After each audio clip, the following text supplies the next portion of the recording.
So welcome to Module 10 of Straight Line Persuasion. Congratulations, you're here at the finish line. And what you're going to learn right now in this module is those last few strategies and techniques that will allow you to really get those final nuances that close everybody who's closable. And the reason I said that is because remember that there are always going to be some people who are simply not closable. And you're going to deal with those people with respect. You're not going to berate them. You're not going to harass them. You're going to deal with them on a level that makes you look like a professional because you are a professional. And you're going to become a master persuader. Now, a couple of very important things here. In the art of looping and the end game of sales, remember that you are boxing somebody in. So it has to be done only for people that should be boxed in. You have to create that emotional case for buying as well as the logical case for buying. And as you're looping and going through the, down the straight line, remember the scales. Remember the positives and the negatives. Remember that what you're really doing on a gut level here is you're knocking out the negatives, building up the positives, and lowering an action threshold through language patterns. And ultimately what happens is this. It's like this, and it's hovering, and no result, and boom, the person buys. That's the bottom line. And I think, in closing here, because this is so important, is I want you to focus on really your own strategy for what motivates you, what gets you going, what inspires you. Earlier on we spoke about vision, we spoke about your whys, we spoke about some, very profound things that, are going to really drive you past those sticking points, past those challenges that hold typical people back and, force them into that box where they become creatures of circumstance. So now on a higher level, what I'd like you to do is when you watch this video, focus on what I call the two specific anchors of motivation. You have on one side the pain anchor, which propels you from, being, in a box and, from sitting still and not taking action. And then your anchor for pleasure, what pulls you towards what you want in life. Some people are motivated by pleasure a lot more than pain. And there's, in fact, more people who are motivated by pain. They won't do anything until April 15th in the morning when their taxes are due, and all of a sudden, wham, next thing you know, they're running, in place, doing everything they got to do because the pain of not doing their taxes has motivated them. So that's an ultimate truth in self-development. I didn't invent that. That's been going on for many, many years by some very profound people who have really broken that down into its, its essence. But what I want here for you is I want you to actually take that now and internalize it, use it in your own life. And here's how you're going to do it. You're going to identify what is ultimate pain for you. I want you to go through the exercise and list 5 things or 5 situations you might see yourself in that you consider ultimate pain. And by the way, it's going to be different for all of you. What's my definition of ultimate pain might not be yours. Of course, there's a couple of things like, being out in the street and everybody hating you, right? Those are ultimate pain for most of us. But I want you to dig deeper than that. I want you to find your ultimate pain on a why basis. What are the whys? Why is that ultimate pain for you? And I want you to write down your whys for ultimate pain. Then I want you on the other side to find out what's your ultimate pleasure, what's your vision, what's your feeling about ultimate pleasure? What are your whys? How do you see yourself? And what is that would really drive you to be pulled towards wealth and success? And then what you're going to do here, and you'll learn this on the last DVD module, what you're going to find here is that you're going to learn a technique that actually helps you move away from pain and pulls you towards pleasure. If you develop both of those anchors, one here and one here, you will find that you'll be able to move through those uncomfortable situations, to overcome the specter of fear, to actually take fear and make it a powerful, motivating force versus this, dastardly force that keeps you in a box. I'm a believer that, while many people are scared of taking action because they think they're going to fail, so they, don't want to be failures, so to speak, I believe that what holds people back from taking action, even more than fear of failure, is not truly believing that they're going to succeed. See, if I said to you right now, here's what you got to do. You got to take this action, and that action, and I promise you I'm going to give you a check for $1 million if you take those 3 actions. Well, I would guess that pretty much 100% of you would take those actions as long as you didn't see yourself, jumping off a cliff and dying, right? You would take those actions, hopefully not hurting another human being in the process. But if you really, really knew that you would succeed, you take the action. And if I said now you got a 50% chance of succeeding, well, I would see some of the hands in the group go down. If I said you had a 20% chance, more hands would go down. And when I get to a 2% chance, pretty much all the hands would go down. What I'm driving at is this. You've just learned an incredibly, incredibly powerful tool. It's a technique that I came up with in 1988 that allowed me to make hundreds of millions of dollars at an extraordinarily young age. It allowed me to train any person, and I said earlier, most of these people were not, sales pro types. They were not people whose parents instilled in them that they were great, that they were capable of greatness. They were people who thought they'd end up maybe working in a 7-Eleven or just in a retail store. They were never thought they were capable of greatness. They were never told that. They weren't given those beliefs. So what I did is I helped them overcome those limiting beliefs by telling them the truth. And here's what it is, that every human being is capable of achieving greatness. Every human being is capable of knocking down barriers and obstacles that have held them back forever once they learn to harness the basic principles of pain and pleasure and to move through fear towards what they want, to not focus on what's wrong in their life and to focus on where they want to go. All those things together almost ensure that you will be wealthy and successful in life. And the difference now is you have a strategy to get there. Let the straight line serve as this game changer in your own life. Let it be that catalyst that all of a sudden says, wow, you know what? Now that I know this technology, now that I've mastered this technique, or at least I'm good enough right now that I can go out and use it and achieve more, all of a sudden, your chances of success skyrocket. So there's no reason now not to act. You know the system. You know enough about it that you can influence people, you can persuade people, you could accomplish things that just before you started this that you could never accomplish. So there's no reason now not to use it in your life starting tomorrow. You've already been doing the exercise, you've hopefully been going out there and taking actions every day. Well, now it's time to spring into massive action. And I want you to use this guide, this study guide, and also these DVDs as a resource. Go back to them. If you're fuzzy on something, I want you to go through it, rewind it, fast forward it. You go again and again and again. I want you to master the art of tonality, learning how to read from a script without sounding like you're reading from a script. And I want you to be the best that you possibly can be. Don't be me. I want you to develop a style that's congruent with who you are, that makes you feel comfortable, that feeds your soul and your spirit, and allows you not just to achieve monetary success, but allows you to feel in your heart of hearts truly successful. Because in the end of the day, that's what it's all about.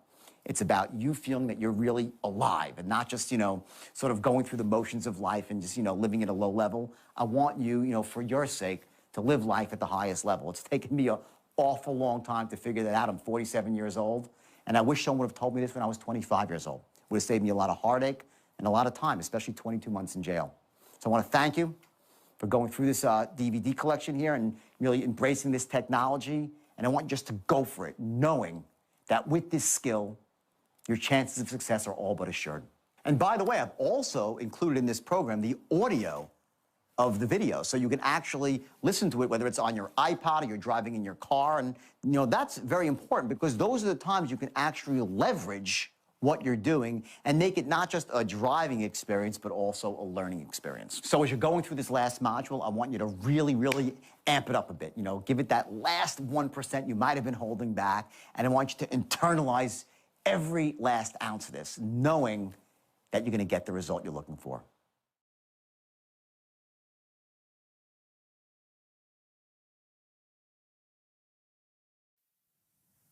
The end game, okay?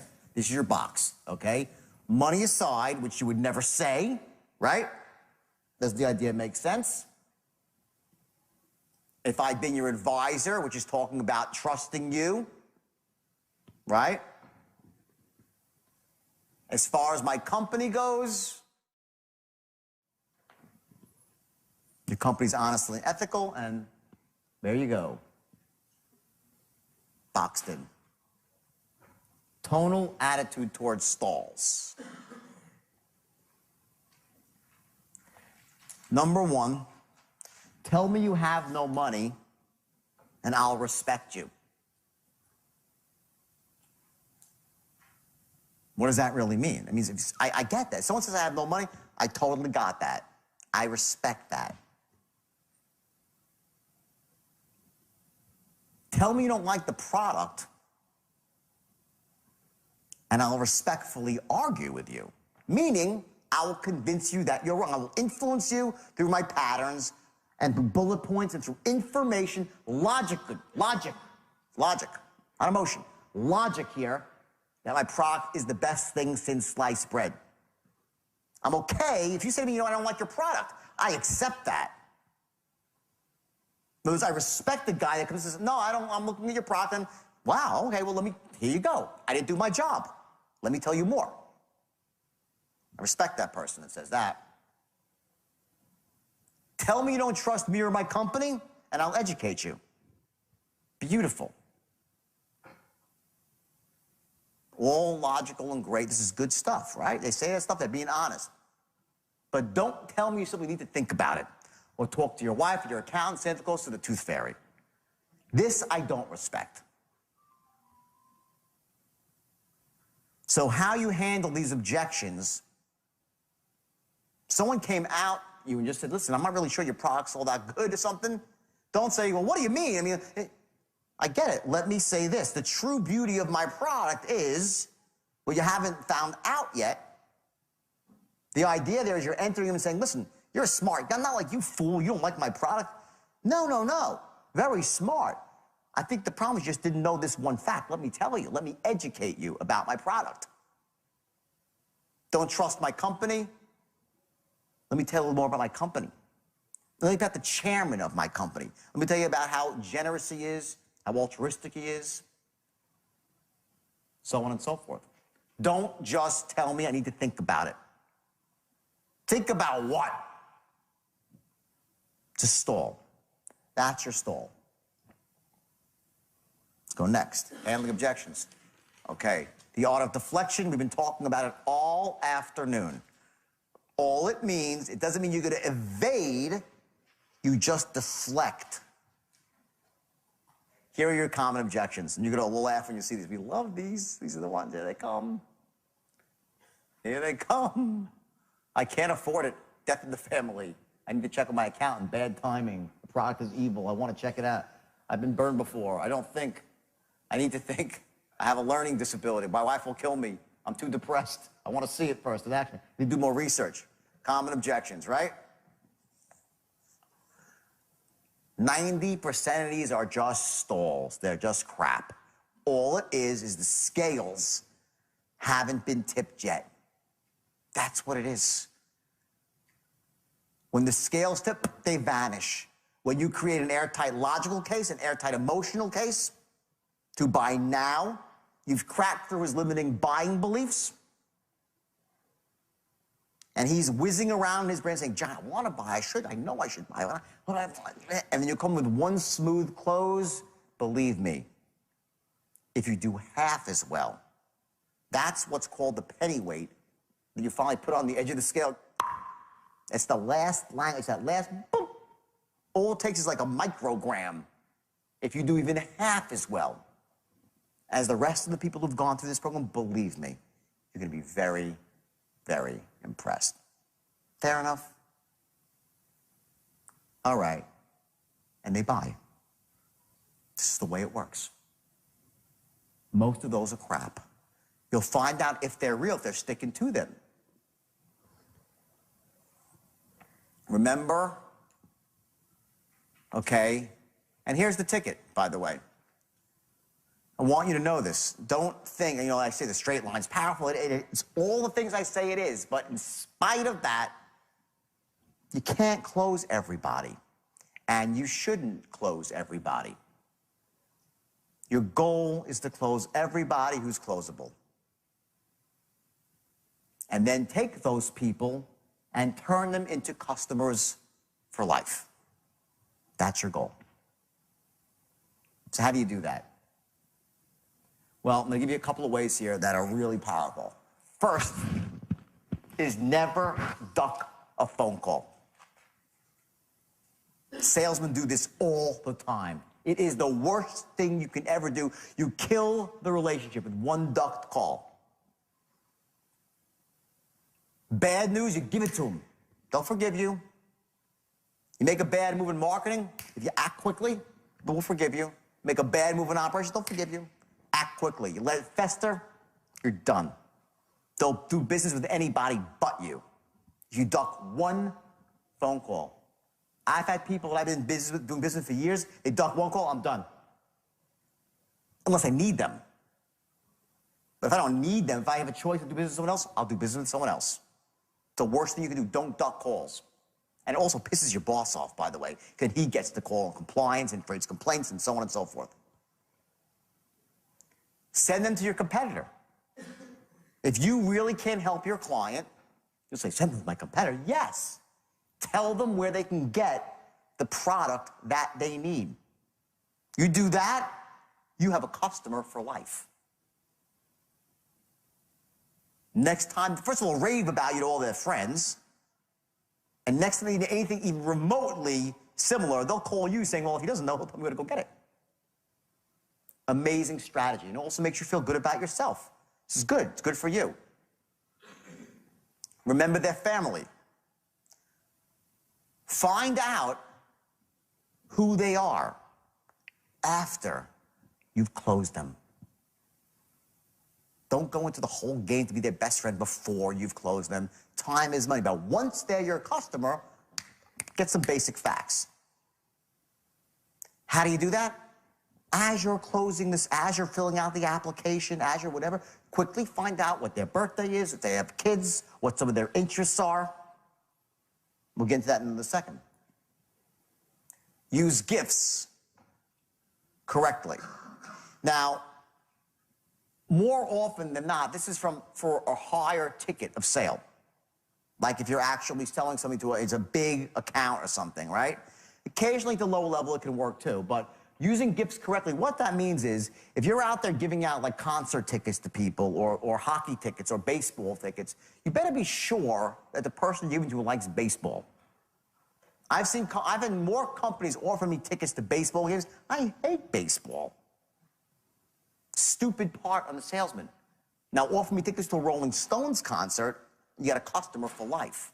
Get me a ticket to a tennis match, you have a customer for life. Find out what makes your customer feel alive outside of work and fill that need with your gift. If your customer loves fishing, send them a magazine, hunting and fishing magazine, every month, $1.50 shows up at the door. He remembers you every single month for $12 a year. Something like that. Perfect example. Don't just send out random gifts to people. It's ridiculous. I almost like turn like, what an idiot. The guy's like, stop trying to bribe me. But when I get something I love, I'm like, whoa, cool. I call the guy, thank you, man, you know? Big difference. Okay? Write effective thank you notes. Language. Here's some key trigger words. I love, absolutely adore the gift that you sent me. It looks amazing sitting on the centerpiece of my table for Thanksgiving. Someone sent you a piece, hey, whatever it might be, I'm just making something up, right?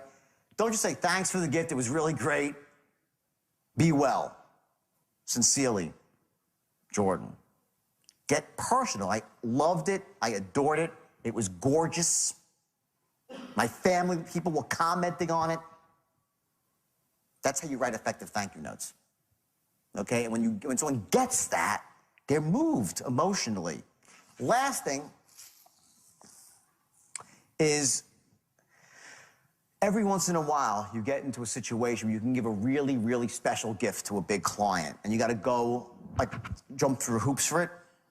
Okay, one of the stories I heard, which it wasn't happening to me, it was just a great story, is a guy was trying to crack a big account at Ford, and he couldn't get into Ford. It was a huge account to get into Ford, and he actually went out and found out that the person that controlled the buyer, had a son who loved a specific sports player, and he went out and got a signed football from the athlete, and then brought the signed football and had delivered to the kid directly. The guy that made like $60 million in sales and buying from Ford he got for a football. Cost him $50. That's powerful. Don't underestimate the ability of a very simple $50 gift to get you massive, massive credibility. Massive. Everyone follow the concept? And this is you. You know, we spoke a lot about motivation and stuff like that. Let me just tell you what I would say to my brokers way back in the day. And I was doing something without even knowing it that was really clever. I was using NLP on them, neuro-linguistic programming, and I didn't even know I was doing it. Because a lot of what NLP is just very basic, common sense, distilled down to its essence. It's almost like the straight line. There's nothing so earth-shatteringly, like it's a revolutionary, but it's just so perfectly orchestrated that it distills down sales to its best, right? The motivation strategy that I gave to my brokers was as follows. Each morning, I would give a meeting for about an hour, and each afternoon I'd give a meeting for 2 hours for like 5 years straight. And I'd give meetings for 4 or 5 hours once a week at nighttime. That's how they got trained so well with the straight line. And it also trained me on the straight line by having to just speak about this stuff all the time. What I'd say to them is this. I would say the moment you step through this door and sit behind the desk and pick up a phone and say the words I teach you, everything in your past falls off. You become as powerful as the most powerful CEO in America. This phone is the great equalizer. It's the great equalizer when you say the words the way I teach you with the right tone and the right structure. Doesn't matter if you came from Harvard or Hell's Kitchen, you would become great, wildly successful with this little black telephone. That's what I would say to them. I'd say, act as if. So at the beginning of the film, I'd say, act as if you're a wealthy man, rich already, and you'll become wealthy. Act as if you have all the confidence in the world, and people will have confidence in you. Act as if you have all the answers, and the answers will come to you. Act as if. I told them to act the physiology of success, because you generate the emotion that way, the state that way, and it allows you to access the resources, the tones, the certainty, those positive, empowering states, the 3 C's. When you're in a positive peak state, you can commit miracles. You simply can. And I would say to them, now, if you don't want to do this, this is not for you, fair enough. Get the hell out. And I didn't say it so nicely. But before you leave, take a good look at the person sitting to your left. Because one day, in the not-so-distant future, you're going to pull up to a red light, and they'll be sitting in a beautiful Ferrari. And next to them will be a beautiful girl. Absolutely gorgeous. And what kind of car will you be in?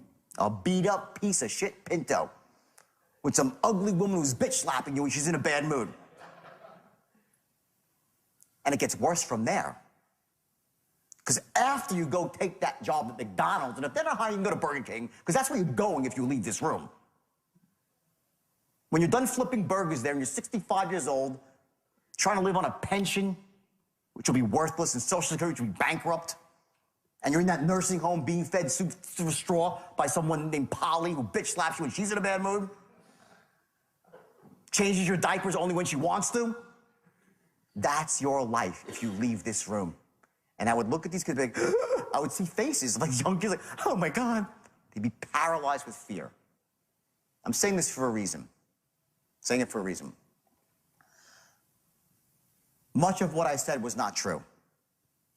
There are other ways to make money to work at my firm. What I was doing was clever on my part. I didn't even know it. I was creating a strong anchor, a propulsion system. Watch. I want to show this because I want you to do this for yourself in an ethical way that empowers you. What I did is I created a vision of them that was so awful in their life, visual, and I would go through this again. I was good at it, you know? I would get them they would be laughing, and they would cry, nervous laughter, ooh, not me. But inside, they were dying. The vision of seeing themselves 65-year-old broke in a nursing home, next year in a shitty car. I'd say you have 2 fat, ugly kids in the backseat with ice cream on their faces.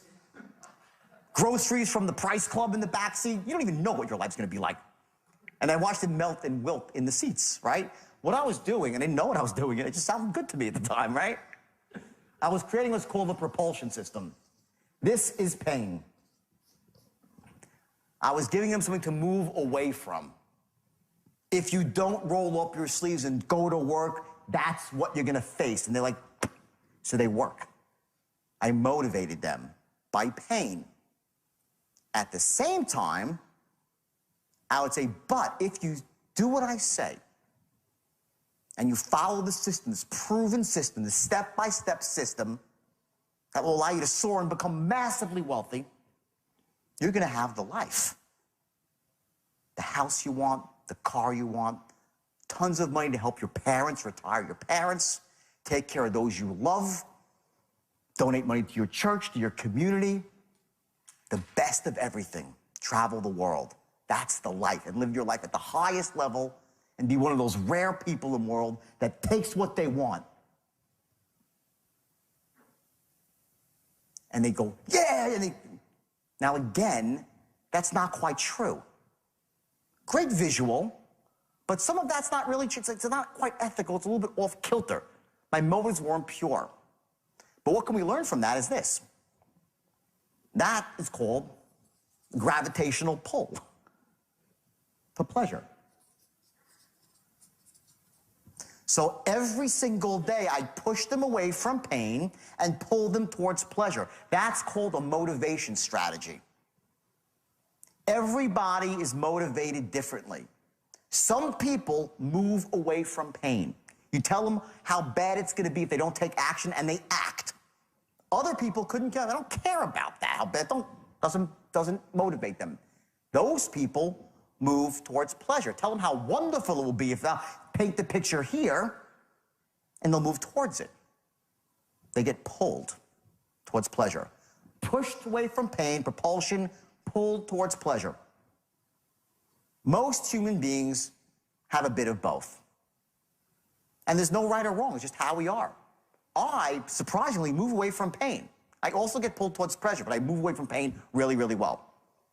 If I have any hint that I might fail, and I failed many, many times, I will work and work and work and work. Who's like that? Raise your hand if you like that. A lot of us like that. Who here likes to move towards pleasure? You see something great, you go, either way, I have both. What I do is I know how I'm built, and I create in my mind, I use it to my advantage to run my own psychology. I create anchors to move away from, to pull me towards. I have visions, I have my goal sheet, and I take a vision above it, my vision of what my future's gonna be, and I let it pull me, my vision. And I have this box, this awful place that I know exists if I don't work hard and don't do what I sometimes don't wanna do, and I procrastinate, and I live in a world of shoulds and all that sort of crap. And I move away from that. I make it painful, so painful I can hardly bear it, that it makes me wake up at night and keep me up at night. And people say, wow, you're really motivated. No, shit, if you were as scared as I are, you'd be motivated too. If you knew how great it could be, you'd be motivated too. Most people are not motivated, not because they're not motivatable, they have impotent goals. They have no vision in life. Not moving towards anything. Get that? What's your why? What's your vision? Why are you doing this? What is your vision? What are you moving towards? What's the end game for you? Where are you going? Allow yourself to bathe in the pleasure of that now to motivate yourself. And then say, Jesus, and if I don't do it, what's gonna happen? And let it scare the crap out of you. Use your brain as your best weapon. Motivate yourself. It works like a charm. And the best part is this. You have a new strategy for success. See, if you haven't succeeded to this point, it's really simple. You didn't have a system. Now you have a system that's been proven to work tens of thousands of times. You're screwed now. You have no excuse to fail. You fail now, shame on you. You have a system. Anyone can use this system. Anyone. And it applies to everything. All industries. Influence. Warren Buffett. The single most important skill in the life of Warren Buffett is not analyzing stock charts. That's great too. Warren Buffett is a master of persuasion. He buys companies when other people can't buy them. He gets people to work for free. Does everything. a master of persuasion. Now you have every tool you need to be masters of persuasion. That's my gift to you. I want to thank you guys for coming. I hope I gave you a lot of value, but thanks for coming. It was a great couple of days. So that's it. You're finished. Congratulations. You went through all 10 modules. You finished the workbook, and you've been taking specific actions based on the knowledge that you've internalized. So now it's time really to go out there and really step it up, to kick it up a notch. And I want you to remember one very important point, that there will be some people out there in the world, maybe some people that are very close to you, that really, not that they don't want to see you succeed, but they're almost scared of your succeeding. I call these people the dream stompers, and these are the people that they stomp on your hopes and your dreams for a better life. The naysayers, the doubting Thomases, the people who will say, oh, that won't work, or you trusted that guy, oh, please, oh, please, oh, please, oh, please. And let me just tell you something. There's only one way to deal with dream stompers, to get them out of your life. I want you to lose their phone numbers, not forever, but at least 90 days. And by the way, it would be better to be forever. And if it just so happens that someone very close to you is a dream stomper, whether it be your spouse or, someone, your parents, I want you to ask them to, hold off on the dream stomping, not forever, but give you at least 30 days of no dream stomping to support you for the first month. And you say, you know what, listen, every time you want to stomp on my dreams, just write it down. And then in 31 days, you can kill me with it.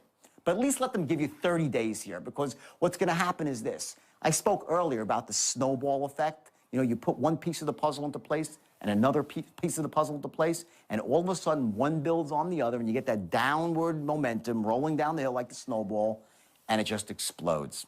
And your numbers, meaning your sales numbers and anything you've been working on right now, any concept you've been trying to sell, any vision you've been trying to, relate to somebody else and having trouble, you're going to find that you're going to have great, great ease with doing it.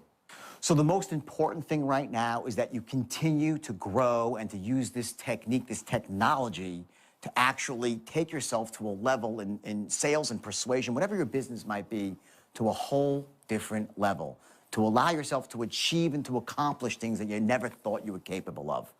To that end, I run 3-day boot camps, and I run these really intense, even longer programs for people that are looking to take their skills to an even higher level. So I urge you to, cruise through my website and actually see if there are any events here that might appeal to you to really take this to the next level. Most importantly, I want you to take action today. Don't just, use the next program as an excuse not to take action. Don't say, oh, well, I'll go to the next one. I'll learn more about the straight line. No. You know enough right now to become very successful in your own life. However, there are certain things on the next level here that can propel you to things like speaking publicly, how to become a seminar leader. And I will tell you this, I make more money from my seminars than pretty much anything else. The only thing that's a close second to that is my corporate business, where I go and train corporations on, how to close, how to create customers for life, how to develop rapport with people that lasts, not just for 1 or 2 weeks, but for a lifetime. So again, there are higher levels here, and I want you to cruise the website here. It's jordanbelfortglobal.com, and see what appeals to you. And most importantly, the resources that are on my website, they apply not just to selling, they apply to entrepreneurship, to marketing. I want you to use this as a resource, as a tool for you to really take your financial life and your personal life to a whole new level. So again, I want you to stick to this like white on rice. I want you to keep this close to your heart. I want you to take the straight line technique and use it for everything it's worth, and be ethical, have integrity with it, and believe me, your life's going to soar. Thanks and good luck.